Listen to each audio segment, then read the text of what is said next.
रोहन, मला तुमच्यासोबत घरी परत यायचं नाही. तुम्ही माझे आयुष्य बरबाद करून ठेवलंत. तुमच्यासोबत माझा जीव गुदमरतो. वैतागून गेले आहे मी तुमच्यासोबत.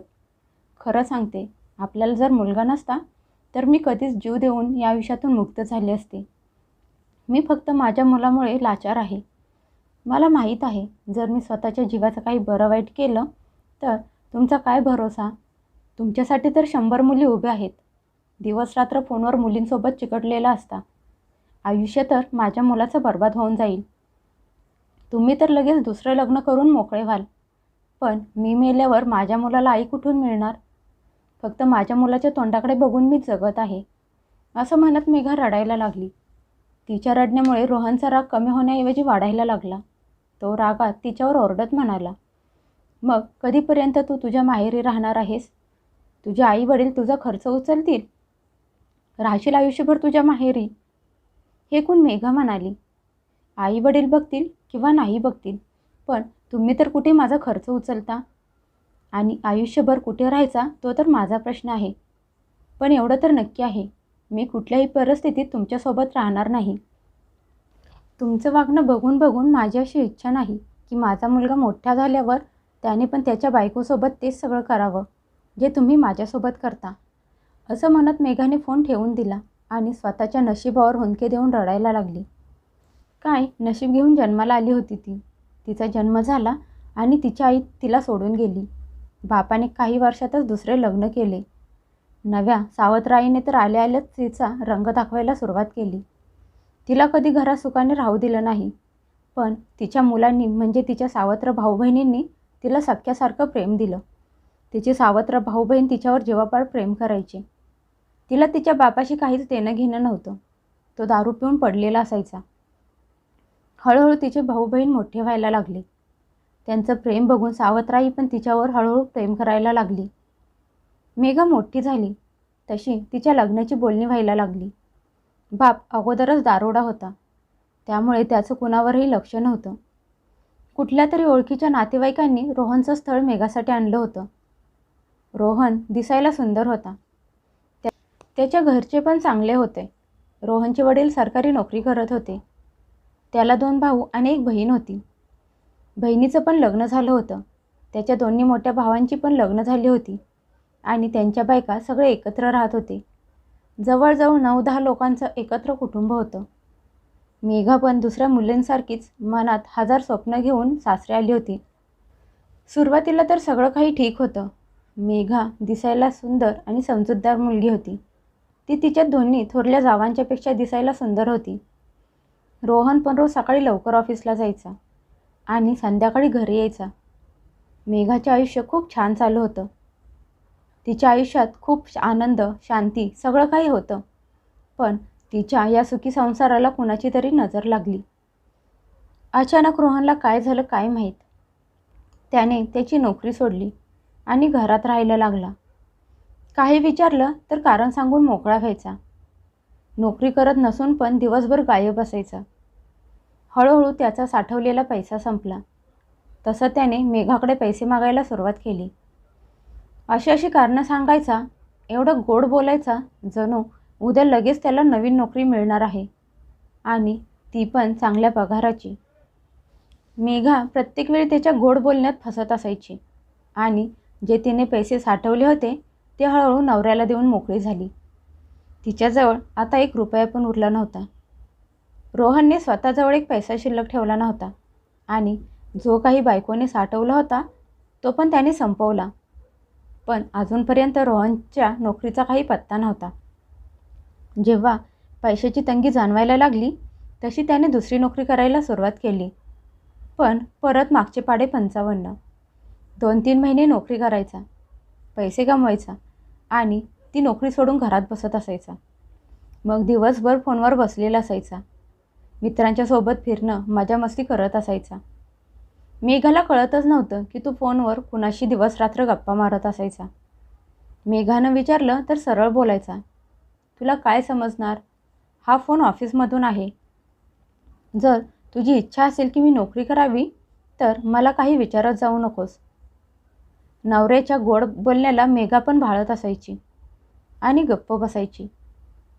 रोहनची सवय होती, जेव्हा कधी मेघा त्याला काही विचारायला गेली किंवा तिने त्याच्याकडे थोडे जरी लक्ष दिले की तो लगेच गोड बोलून तिला त्याच्या जाळ्यात अडकवत असायचा आणि ती बिचारी प्रत्येक वेळी नवऱ्याच्या गोड बोलण्यात फसत असायची. आता रोहन हळूहळू चुकीच्या मार्गावर जायला लागला होता. तो दिवसरात्र फोनवर कुठल्या तरी मुलीशी गप्पा मारत बसलेला असायचा आणि बायकोशी खोटं बोलत असायचा. 2-3 महिने नोकरी करायचा, परत 2-4 महिने घरात बसायचा. जेव्हा कधी पैशाची गरज पडली तर वडिलांना मागत असायचा आणि त्यांनी पैसे द्यायला नकार दिला की सगळं घर रागात डोक्यावर घ्यायचा. एवढा तमाशा करायचा की घाबरून त्याचे वडील त्याच्यापुढे पैसे फेकत असायचे. आणि हीच तर इच्छा असायची रोहनची. त्याला फक्त पैशांशी मतलब असायचा. पैसे घ्यायचा आणि घरातून निघून जायचा. आता त्याला त्याच्या वडिलांकडून अगदी सहज पैसे मिळायला लागले. त्यामुळे त्याला नोकरी करायची गरजच राहिली नाही. त्याला फक्त स्वतःशी देणं घेणं राहिलं होतं. मेघाचा मुलगा आता 2 वर्षांचा झाला होता. तिच्याजवळ आता मुलाच्या खर्चासाठी पण पैसे नव्हते. कधी मुलाने बापाकडे चॉकलेट जरी मागितलं तरी त्याच्याजवळ चॉकलेट घ्यायलासुद्धा पैसे नसायचे. सगळे पैसे कुठे उडत होता कुणालाच माहीत नव्हतं. 24 तास फोनवर बोलत असायचा. कधी कुणाच्या समोर बोलायचं नाही आणि कुणी विचारलं तर त्याचं तेच जुनं उत्तर तयार असायचं. कधी मेघा त्याचा फोन चेक करायला गेली की त्याचा पासवर्ड तिला माहीत नसायचा आणि कधी रागात फोन स्पीकरवर टाकायला सांगितला की तिथून उठून बाहेर जायचा. नंतर थोड्या वेळाने खोलीत येऊन फोन स्पीकरवर टाकायचा आणि कुठल्या तरी मुलाशी बोलत असायचा. बायकोला ऐकत असायचा आणि म्हणायचा, बघितलंस का, मी कामाचं फोनवर बोलत होतो. तो बिचाऱ्या मेघाला वेड्यात काढायचा. परत बाहेर जाऊन फोन कट करून मुलीशी गप्पा मारायला सुरुवात करायचा.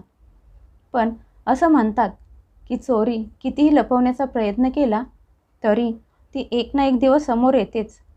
मेघाला पण नवऱ्याच्या कर्तुत्वाबद्दल समजलं. आता त्याच्या अशा वागण्यामुळे घरातले लोक त्याला वाईट बोलायला लागले होते. घरात कोणीही त्याच्याशी नीट बोलत नव्हतं. घरातले सगळे त्याच्या या वागण्याला कंटाळले होते. फक्त त्याची आई मुलाच्या प्रेमामुळे त्याला काही बोलत नव्हती. पण त्याची आई पण त्याच्या या वागण्यामुळे दुःखी होती. रोहन आता रात्रभर घरातून बाहेर राहायला लागला. शेवटी एक दिवस मेघाला समजलं की तिचा नवरा रात्रभर कुठल्या तरी मुलीसोबत हॉटेलमध्ये राहत असतो. आता एवढं सगळं होऊन कुठली बायको हे सगळं सहन करणार होती? त्याच्या या अशा वागण्यामुळे घरातले लोक त्याची इज्जत करत नव्हते. म्हणतात ना, ज्याच्याजवळ पैसे आहेत त्याचीच इज्जत केली जाते. पैसा नसणाऱ्यांची अजिबात इज्जत नसते. लग्नानंतर मुलींच्या काही गरजा अशा असतात त्या कुणाला सांगायला येत नाहीत. काही घ्यायचं म्हटलं तरी आता तिच्याजवळ एकही पैसा उरला नव्हता. पैसा नसल्यामुळे तिला बाहेर कुठं जायला पण येत नव्हतं. सासू सासऱ्यांच्या समोर तिला हात पसरायचा नव्हता. कधी तिने नवऱ्याकडे काही मागितलं तर रोहन तिलाच उलटसुलट ऐकवायला सुरुवात करायचा. खूप काही कारणं सांगायचा. कधी कधी तर तिच्या मनात यायचं की नवऱ्याला सोडून या घरातून निघून जावं. पण कुठलंच नातं एवढं सहज तुटत नाही. नातं तोडण्यासाठी अगोदर स्वतःला तयार करावं लागतं. खास करून नवऱ्याशी नातं तोडणं एवढं सोपं नसतं. खूप वेळा तिच्या मनात हा विचार आला, पण मुलाच्या तोंडाकडे बघून ती शांत बसून सगळं सहन करत होती. तिच्या माहेरची परिस्थिती पण एवढी चांगली नव्हती. कुणाच्या भरोशावर ती एवढं मोठं पाऊल उचलणार होती? घरात जावांना नटलेलं बघून, त्यांचा सुखी संसार बघून मेघाला मनातून खूप त्रास व्हायचा. पण ती खुश असल्याचे नाटक करायची. ती जेवढं आहे त्यात समाधानी होती. फक्त देवाकडे प्रार्थना करत असायची की नवऱ्याला थोडी तरी बुद्धी दे. फक्त देवाकडे प्रार्थना करत असायची की नवऱ्याला थोडी तरी बुद्धी दे, की कमीत कमी कुटुंबाकडे तरी लक्ष देईल. हळूहळू मेघा खूप उदास एकटी एकटी राहायला लागली. नवऱ्याला समजावून सांगून सांगून थकली होती. ज्या बाईचा नवराच नालायक असेल त्या बाईला काडीचीही इज्जत नसते. घरातले सगळे तिच्याशी नोकरांसारखे वागायचे. सुट्टीसाठी जेव्हा तिची नणंद माहेरी आली तेव्हा मेघाची अवस्था बघून तिला तिच्यावर दया आली. आईकडून तिला भावाबद्दल अगोदरच सगळं काही माहीत झालं होतं. ती पण तिच्या भावावर खूप चिडलेली होती. पण या सगळ्यात त्या बिचारीचा काय दोष होता? एवढी छान हसरी बोलणारी मेघा आता खूप उदास आणि दुःखी राहायला लागली होती. तिने स्वतःला घरातल्या कामात व्यस्त करून घेतलं होतं. मोकळ्या वेळात घरातल्या लोकांच्या सोबत बसायची, पण कधी मोकळ्या मनाने बोलत नसायची. तिची अवस्था बघून तिच्या नंदेने तिला समजावले. म्हणाली, वहिनी, जर बाईने मनात आणलं ना, तर कसलाही नवरा असो ती त्याला सरळ मार्गावर आणू शकते. मेघा म्हणाली, मग ताई, मी काय करू तुम्हीच सांगा. कसं समजावून सांगू तुमच्या भावाला? तिची नणंद म्हणाली, वहिनी, तुला दादाला समजवण्याची किंवा त्याच्याशी भांडायची गरज नाही. तुला सगळं काही माहीत आहे ना. मग असं कुठलं तरी मोठं पाऊल उचल की दादावर त्याचा परिणाम होईल. मेघा म्हणाली, ताई, काहीच फरक पडणार नाही. मी त्यांच्याकडून सगळ्या आशा सोडून दिल्या आहेत. त्यांना जे करायचं आहे ते करायला मोकळे आहेत. तिची नणंद म्हणाली, पण वहिनी, आयुष्य खूप मोठं आहे. तुमच्या दोघांच्या नादात तुमच्या मुलाचे भविष्य बर्बाद होत आहे. जर एका बाईने मनात आणले तर ती काहीही करू शकते. फक्त हिंमत दाखवण्याची गरज आहे. दादाला सुधारण्यासाठी तुला जे काही करायचं आहे, तुला जे योग्य वाटेल ते तू कर. मी तुझ्यासोबत आहे. मी घरातल्या सगळ्यांना समजावून सांगेन. तुला कोणी काहीही बोलणार नाही. पण जे काही करायचं आहे ते तुला एकटीलाच करायचं आहे. तिची नणंद म्हणाली, वहिनी, तुझी किंमत दादाला कळू दे. त्याला जाणीव करून दे की तुझी त्याला किती गरज आहे. तू त्याच्या मागे पुढे फिरायचं बंद कर. त्याची सेवा करायचं बंद कर. त्याला टाळायला सुरुवात कर. नंदेचं बोलणं मेघाला पटलं. तिला आशेचा नवीन किरण दिसला. तिला पण असं वाटलं की असं केलं तर तिच्या नवऱ्यावर त्याचा चांगला परिणाम होईल. शेवटी तिने माहेरी जाण्याचा निर्णय घेतला आणि भावाला बोलून माहेरी निघून गेली. तिची नणंद म्हणाली, वहिनी, तू इथली काळजी करू नकोस. मी आई बाबांना सांभाळून घेईन. जे करायचं आहे ते विचार करून कर. मेघा माहेरी गेल्याबद्दल रोहनला काहीच माहीत नव्हतं. रोहनचे कुठलेच काम करायचं नाही अशी राधाने पण तिच्या आईला सक्त वॉर्निंग दिली होती. तिच्या दोन्ही भावजया तशाही रोहनपासून लांबच राहत होत्या. मेघा घरात नसली की त्याची आई त्याची काळजी घ्यायची. पण यावेळी मुलीने घातलेल्या शपथेमुळे त्यांचे हात बांधले होते. नवरा यायच्या अगोदर गरम गरम जेवणाचं ताट वाढून ठेवत असणारी मेघा आज घरात नव्हती. त्यामुळे रोहनला फक्त भाजी भाकरी खाऊन झोपायला लागलं. आता घरात जे बनवलेलं असायचं ते गपगुमान नखरे न करता खायला लागला. त्याच्या भावजया त्यांच्या नवऱ्यांसाठी ताटं सजवून घेऊन जायच्या. ते बघून रोहनला मेघाची आठवण यायची. घरातल्या लोकांनी त्याच्याशी बोलायचं बंद केलं होतं. घरात त्याला कोणीही किंमत देत नव्हतं. एकदा दोनदा त्याने आईला विचारण्याचा प्रयत्न केला की आई, मला असलं जेवण का दिलं जातं? गार झालेली भाजी चपाती असते, कोशिंबीर तर जेवणात नसतेच. हे सगळं काय आहे? घरातल्या बाकीच्या लोकांचे जेवण बघ किती चांगलं असतं. एकाच घरात राहून माझ्यासोबत सावत्रासारखे का वागले जाते? त्याची आई म्हणाली, रोहन, तुझ्यासोबत कुणीही सावत्रासारखे वागत नाही. तुला तुझ्या भावांचे जेवण दिसत आहे, कारण ते लोक दिवसभर मेहनत करतात. त्यामुळे त्यांना चांगलं चमचमीत जेवायला मिळतं. तुझ्या बाबांच्या जवळ एवढे पैसे नाहीत की तुला तुझ्या आवडीचे जेवण करून खायला घातले जाईल. तुझे भाऊ जे भरलेलं ताट खात आहेत ना, ते स्वतःच्या मेहनतीने कमवलेल्या पैशातून खात आहेत आणि त्यांच्या बायका त्यांना गरम गरम करून वाढत असतात. जर तुला पण खायचं असेल तर तू पण सामान घेऊन ये, मग तुला पण चांगलं जेवायला मिळेल. असं म्हणत त्याच्याही खोलीत निघून गेली. आज जाऊन त्या रडायला लागल्या. शेवटी आईचं काळीज होतं. त्यांना पण मुलाशी असं वागताना त्रास होत होता. पण हे सगळं त्या त्यांच्या मुलाच्या चांगल्यासाठीच करत होत्या. आता रोहनचं घरात अजिबात मन लागत नव्हतं आणि टेन्शन या गोष्टीचं होतं की बाहेर मजा मस्ती करत फिरणं, फोनवर बोलणं आता हळूहळू बंद व्हायला लागलं होतं. मेघाला फोन करून बोलण्याचा प्रयत्न केला तर त्याचं काही ऐकून न घेता मेघा तिचंच रडगाणं गायला सुरुवात करायची. ना त्याच्याशी नीट बोलत असायची आणि नाही घरातले लोक त्याच्याशी नीट वागत असायचे. त्यामुळे तो खूप टेन्शनमध्ये होता. टेन्शनमुळे ज्या मुलीशी तो 24 तास फोनवर बोलत असायचा तिच्यावर पण आता छोट्या छोट्या गोष्टींवरून चिडायला लागला होता. शेवटी ती मुलगी स्वतः त्याच्यापासून लांब गेली. वडिलांकडे पैसे मागितले तरी त्याचे वडील आता त्याला 1 रुपया पण देत नसायचे. मग त्याने घरात कितीही गोंधळ घातला तरी त्याच्या वडिलांनी जणू स्वतःला शपथच घातली होती की काहीही झालं तरी त्याला 1 पैसा पण द्यायचा नाही. आता त्याला मेघाची खूप आठवण यायला लागली. ती या घरात एकटीच अशी होती की तो तिच्यावर कितीही चिडला, ओरडला तरी त्याला उलट उत्तर देत नसायची. कायम त्याची सेवा करायला एका पायावर उभी असायची. पण आज ती पण त्याच्या जवळ नव्हती. त्याने 10 वेळा फोन केला तर मेघा एकदाच उचलत असायची. एक दिवस फोन करून रोहन म्हणाला, मेघा, महिना होऊन गेला, आता तरी घरी ये. अजून किती दिवस माहेरी राहणार आहेस? लोक काय बोलतील? तुझ्या इज्जतीचा कचरा होईल. लोक तुला नावं ठेवतील.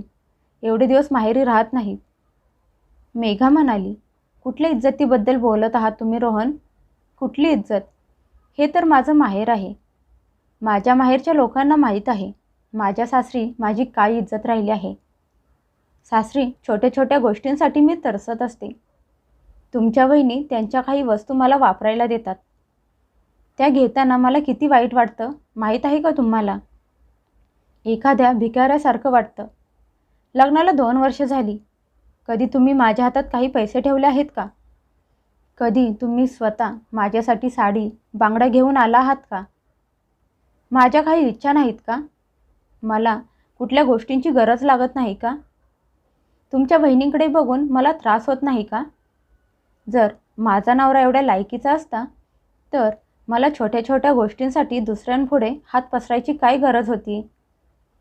काहीही झालं तरी मी घरी परत येणार नाही. जोपर्यंत तुम्ही स्वतः तुमच्या पायावर उभे राहत नाही, नोकरी करायला सुरुवात करत नाही, तुमच्या जबाबदाऱ्या समजणार नाही, तोपर्यंत मी त्या घरी परत येणार नाही. हे ऐकून रोहन म्हणाला, अच्छा मेघा, तू घरी परत ये. मी नोकरी करायला सुरुवात करतो. तुला कुठल्याच गोष्टीची कमी पडू देणार नाही. पण प्लीज मेघा, आपल्या घरी परत ये. मेघा म्हणाली, रोहन, खूप झालं. तुमच्या गोड बोलण्याला यावेळी मी फसणार नाही.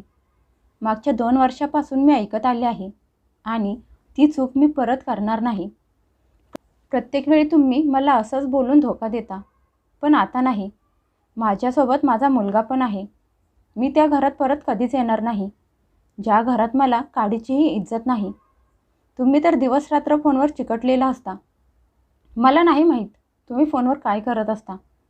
रोहन म्हणाला, आता मी फोनवर बोलत नाही. तू हवं असेल तर आईला विचार. मी सगळं सोडून दिलं आहे. प्लीज तू आता घरी परत ये. मेघा म्हणाली, नाही रोहन, अजिबात नाही. जर तुम्हाला वाटत असेल की मी तुमच्याकडे परत यावं तर त्या अगोदर नोकरी करा. बाहेर भाड्याने छोटंसं घर घ्या. मी नाही म्हणत की मला मोठ्या घरात राहायचं आहे. छोट्याशा घरात पण मी तुमच्यासोबत राहायला तयार आहे. नोकरी करून घराची व्यवस्था करा, तरच मी तुमच्यासोबत यायला तयार आहे. नाहीतर मला आणि तुमच्या मुलाला विसरून जा. असं म्हणत तिने फोन कट केला. रोहन आज खूप लाचार झाला होता. रोहनला कळून चुकलं होतं की आता त्याची चालाकी या घरात चालणार नाही. त्यामुळे त्याने दुसऱ्या शहरात जाऊन नोकरी करायला सुरुवात केली आणि मेघाला फोन करून म्हणाला, मेघा, प्लीज आता तरी घरी परत ये. मी नोकरी करायला सुरुवात केली आहे. मेघा म्हणाली, नाही रोहन, मी घरी परत जाणार नाही. तुमच्या अशा नोकऱ्या मी खूप बघितल्या आहेत. तुम्ही तिथेच आपल्या राहण्याची व्यवस्था करा. घर भाड्याने घ्या. मी 1 महिन्यानंतर स्वतः तिथे येते. पण मी त्या घरी परत जाणार नाही. जर मी घरी परत गेले तर तुम्ही परत पहिल्यासारखी नोकरी सोडून निघून याल. त्यामुळे मी तुमच्यासोबत राहणार आहे. म्हणजे तुम्हाला तुमच्या जबाबदारीची जाणीव होईल आणि तुम्ही परत नोकरी सोडणार नाही. रोहनने आता मेघाच्या हट्टापुढे हार मानली होती. आज पहिल्यांदा तो कुणाच्या तरी समोर वाकायला मजबूर झाला होता. त्याने भाड्याचे घर घेऊन सगळी व्यवस्था केली आणि मेघाला तिकडे बोलावून घेतलं. मेघाने पण मनाशी पक्क ठरवलं होतं की काहीही झालं तरी रोहनला घरी परत जाऊ देणार नाही, कारण तिचा आता त्याच्यावर जरासुद्धा विश्वास राहिला नव्हता. एक दिवस नवरा ऑफिसला गेल्यानंतर तिने तिच्या नंदेला राधाला फोन केला आणि म्हणाली, ताई, नणंद असावी तर तुमच्यासारखी. तुम्ही तर माझ्यासाठी देव बनून आलात. तिची नणंद म्हणाली, अगं नको वहिनी, मला माणूसच राहू दे. देव बनवण्याची गरज नाही. मला आनंद आहे तू तुझ्या संसारात खुश आहेस. आणि हो, दादाला आता अजून सूट देण्याची गरज नाही. असं म्हणत त्या दोघी हसायला लागल्या. राधाच्या समजूतदारपणामुळे आज एक घर तुटण्यापासून वाचलं होतं.